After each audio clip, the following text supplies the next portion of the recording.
Dans ce tutoriel, nous allons étudier une fonctionnalité qui permet de repérer dans un tableau Excel la dernière cellule non vide. En l'occurrence, dans mon exemple, c'est la cellule A6.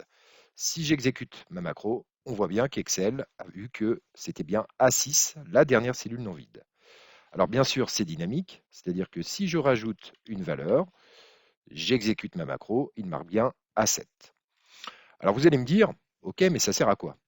Eh bien, en fait, ce tuto va nous permettre, pour les prochains tutos, de pouvoir créer des tableaux qui vont être alimentés progressivement.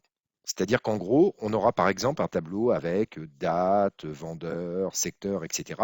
Et lorsque vous allez cliquer sur un bouton, vous aurez un formulaire, vous allez remplir des champs et automatiquement, votre tableau se mettra à jour. Pour commencer, vous allez déjà saisir une plage de cellules. Donc par exemple, moi j'ai saisi de A1 jusqu'à A8. Vous pouvez bien sûr aller jusqu'à A12, A15, comme vous voulez. Ensuite, nous allons dans l'onglet Développeur. Au préalable, bien sûr, pensez bien à insérer un module. Je vous rappelle, c'est Insertion module. Et nous allons créer la procédure. Je vais l'appeler par exemple sub vérification.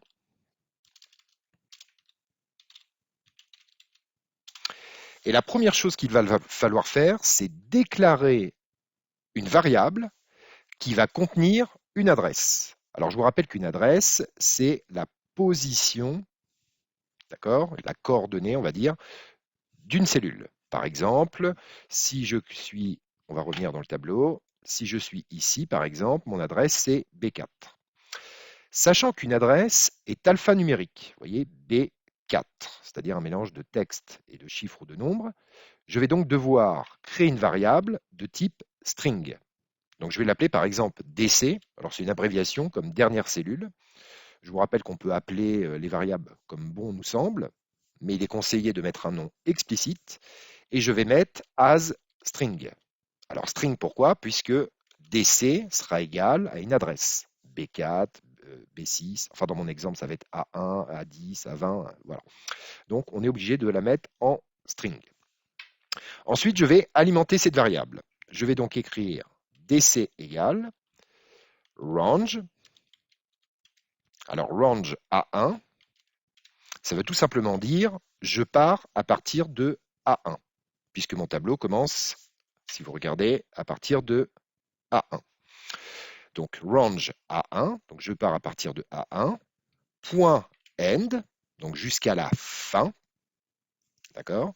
Et là, on va lui indiquer la direction. Donc on peut remarquer qu'on peut aller vers le bas, vers le haut, à droite, à gauche, etc. Donc comme là, je veux partir de A1 jusqu'en bas, je vais écrire Excel down. Donc, on part à partir de A1 jusqu'à la fin en descendant. Donc, en gros, il va descendre jusqu'à la dernière cellule non vide. Et je vais mémoriser l'adresse. Donc là, dans mon exemple, DC va être égal à A8. Ensuite, je vais afficher un petit message pour afficher l'adresse de la dernière cellule non vide.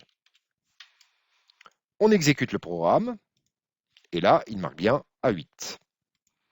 On va rajouter une valeur, voire deux même.